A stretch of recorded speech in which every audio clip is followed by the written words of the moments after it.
नमस्कार दोस्तों, हर्षित द्विवेदी एजुकेशन में आपका स्वागत है। मेरा नाम है विनीत सागर। 30 और अफगान सिख्स दिल्ली पहुंच चुका है और 110 लोग बचे हुए हैं अफगानिस्तान में। आप सबको पता है अफगानिस्तान में तालिबान रूल के अंडर रिलीजियस माइनॉरिटीज़ का जो परसिक्यूशन हो रहा है उसकी वजह से काफ़ी रिलीजियस माइनॉरिटीज़ ऑलरेडी अफगानिस्तान छोड़ के जा चुके हैं। इससे पहले इंडिया 11 अफगान सिख्स को उधर से इवैक्यूएट किए थे। वैसे अफगानिस्तान में जो इंडियन रिलीजियस माइनॉरिटीज़ है उन्हें तो इंडिया वेलकम करते हैं। वैसे हमारा जो नया सिटीजनशिप अमेंडमेंट एक्ट है उसमें ऐसे प्रोविजंस है अफगानिस्तान, पाकिस्तान, बांग्लादेश जैसे कंट्रीज़ में जो नॉन मुस्लिम माइनॉरिटीज़ है वो अगर इंडिया आना चाहते हैं तो आ सकते हैं, उन्हें इंडियन सिटीजनशिप भी मिल जाएगा, पर वो एक्ट अभी तक इम्प्लीमेंट नहीं हुआ है।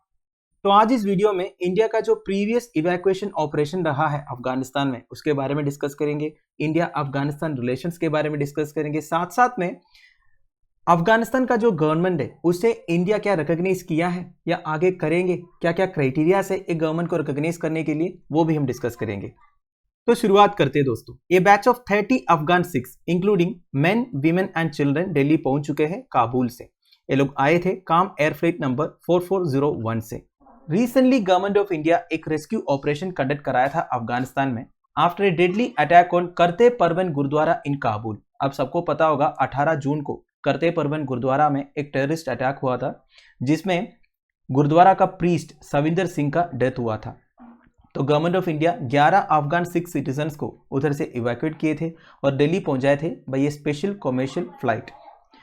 इस फ्लाइट में 11 अफगान सिटीजन्स सविंदर सिंह के एशेस भी लेके आए थे। वैसे गुरुद्वारा अटैक की responsibility terrorist group Islamic State Khorasan ने क्लेम किया था। उनका कहना यह था प्रॉफेट मोहम्मद के ऊपर दो भारतीय जनता पार्टी के स्पोक पर्सन्स जो कंट्रोवर्शियल रिमार्क्स पास किए थे उसका रिवेंज था ये अटैक। वैसे आपको पता है अंडर ऑपरेशन देवी शक्ति ये टोटल ऑफ 669 पीपल को इंडिया अफगानिस्तान से इवैक्यूएट किए थे। इसमें 448 इंडियंस हैं और 206 अफगान हैं, जिसमें अफगान हिंदू और सिख माइनॉरिटी कम्युनिटी के लोग हैं। नाउ इंडिया अफगानिस्तान रिलेशंस के बारे में कुछ इंपॉर्टेंट पॉइंट्स। 1993 में गवर्नमेंट ऑफ इंडिया ने ये डिसाइड किया अफगानिस्तान का कैपिटल काबुल में जो एम्बेसी है उसे बंद करने का, क्योंकि एक रॉकेट अटैक की वजह से एम्बेसी बिल्डिंग में एक इंडियन सिक्योरिटी गार्ड का डेथ हुआ था। फिर 3 साल बाद 1996 में इंडिया एम्बेसी रीओपन किया करीब 1 साल तक। फिर से गवर्नमेंट ऑफ इंडिया ने यह डिसाइड किया उसे बंद करने का, क्योंकि तब तालिबान काबुल एंटर किए थे और former president of Afghanistan Najibullah and his brother को ब्रूटली मर्डर किए थे।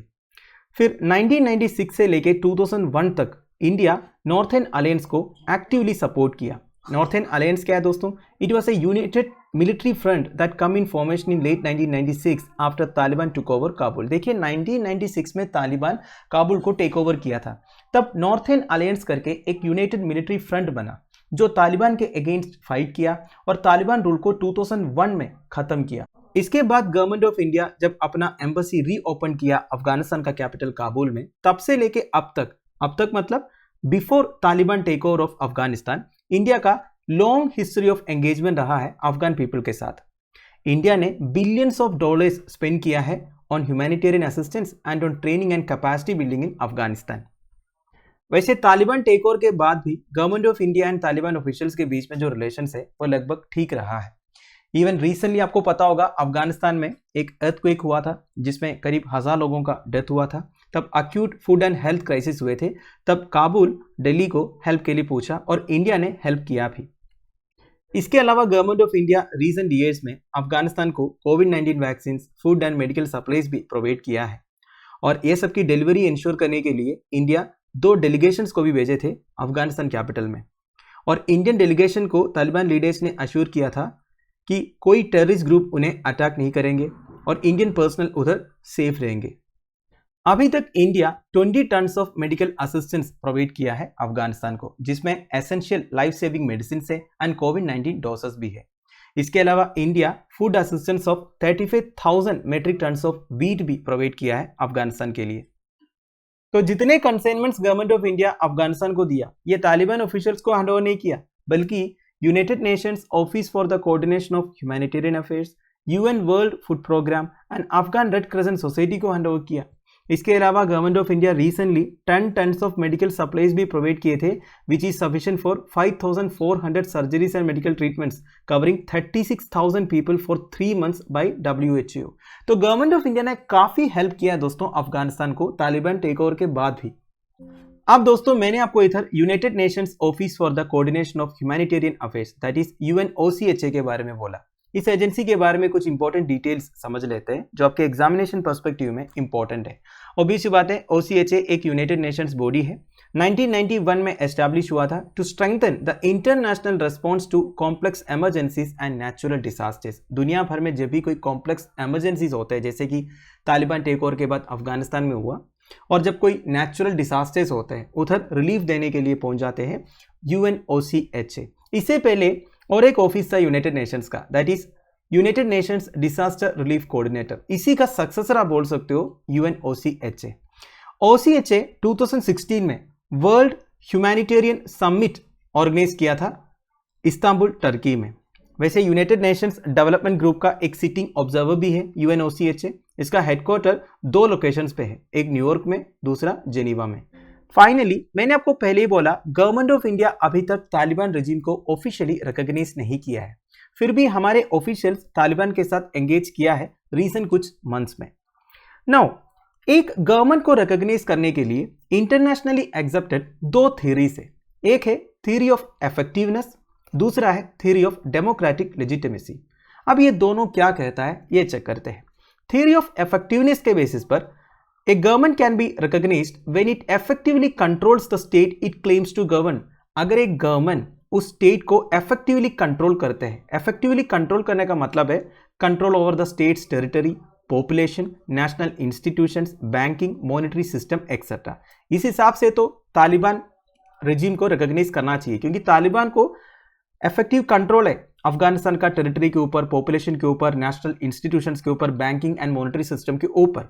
अब इस डॉक्ट्रिन के under it is not important how the new government occupied office, देखिए कैसे एक नया गवर्नमेंट ऑफिस ऑक्यूपे किया, किस तरीके से किया, ये इंपॉर्टेंट नहीं है। अगर उनका इफेक्टिव कंट्रोल है स्टेट के ऊपर तब इस गवर्नमेंट को रिकॉग्नाइज किया जा सकता है। मेरा कहने का मतलब है कुछ गवर्नमेंट मिलिट्री कूप से ऑफिस ऑक्यूपे करते हैं, रेवोल्यूशन से ऑक्यूपे करते हैं, सिविल वार के थ्रू ऑक्यूपे करते हैं, उससे कोई फर्क नहीं पड़ता। अगर एक पर्टिकुलर गवर्नमेंट को स्टेट के ऊपर कंप्लीट कंट्रोल है, इफेक्टिव कंट्रोल है, तो एक गवर्नमेंट को रिकॉग्नाइज किया जा सकता है। अगला थ्योरी है थ्योरी ऑफ डेमोक्रेटिक लेजिटिमेसी। इस थ्योरी के under recognition of a government also depends on whether it is the legitimate representative of people it claims to govern. Actually लोगों का रिप्रेजेंटेटिव है या नहीं वो गवर्नमेंट, ये भी चेक करते हैं। ऐसा देखा जाएगा तो तालिबान गवर्नमेंट बिल्कुल लेजिटिमेट रिप्रेजेंटेटिव नहीं है अफगान पीपल का। Now governments that capture power through non democratic means are not considered as a government. जो भी गवर्नमेंट नॉन डेमोक्रेटिक तरीके से ऑफिस ऑक्यूपे करते हैं उसे एज ए गवर्नमेंट कंसिडर किया नहीं जाएगा।